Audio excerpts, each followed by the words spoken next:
Vrau baban, 25 vjeçari shfaqet i qetë dhe i buzëqeshur në gjykatë. Ditën e sotme, Marian Kodheli, i cili akuzohet se vrau me thik baban e tij në Shkallnur të Durrësit, ka dalë para gjykatës, ku do t'i caktohet masa e sigurisë. Në pamjet e siguruara nga gazetarja Klodiana Haxhiaj, i riu shfaqet i buzëqeshur pas kafazit prej xhami. Deli buzëqeshur para gjykatës 25 vjeçari Marian Kodheli, i cili vrau babain e tij, Pjetër Kodheli, duke e goditur fillimisht me dru në kokë dhe më pas me thik në zemër. Krimi i rënd në familje ndodhi rreth orës 13 të datës 28 tetor në fshatin Shkallnur të Durrësit. I riu raportohet se fillimisht ka qelluar të atin, 69 vjeçarin Pjetër Kodheli me dru në kokë dhe më pas ka marrë thikën duke e goditur në zemër, plagë që ka rezultuar fatale për jetën e tij. 25 vjeçari Marian Kodheli, i cili dyshohet me probleme të shëndetit mendor, u arrestua pas 2 orësh në arati në lagjen numër 13. Në vijim të informacionit të dhënë mbi vrasjen me mjet prerës thik të shtetasit PK, informojmë se si rezultat i kontrollit intensiv, shërbimet e forcës së posaçme shqiponja të drejtorisë vendore të policisë Durrës mundësuan lokalizimin në lagjen numër 13 dhe kapjen e autorit të dyshuar të vrasjes, shtetasi MK, 25 vjeç. Dyshohet me probleme të shëndetit mendor, djali të shtetasit PK, informuan Blut.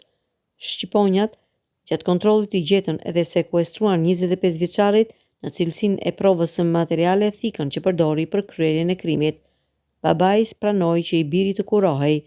Sipas burimeve nga grupi hetimor, familjarët kanë dëshmuar se 25 vjeçari kishte shkuar në spital 2 vite më parë për t'u vizituar. Mjekja i kishte rekomanduar që të bënte një vizitë me mjek psikiatër për të parë gjendjen e tij mendore, por sipas burimeve, as 25 vjeçari dhe as familjarët e tij nuk kanë pranuar, me pretendimin se Marian Kodheli s'kishte probleme të shëndetit mendor. Babai i tij, 69 vjeçari Pjetër Kodheli, ka thënë në spital në atë kohë se i biri nuk kishte nevojë për kurim. Në fshat njiheshin si familje e qetë, pa probleme, ndërsa autori dyshuar i krimit kishte ikur herët në emigracion. Dëshmia. Sipas të riut, ai ishte duke ngrënë bukë, por pretendon se babai, Pjetër Kodheli, nuk po e linte rehat. I riu thot se nuk e mban mend pse ndodhi krimi, por thekson se që kur është kthyer nga emigracioni ka pasur debate me tatin.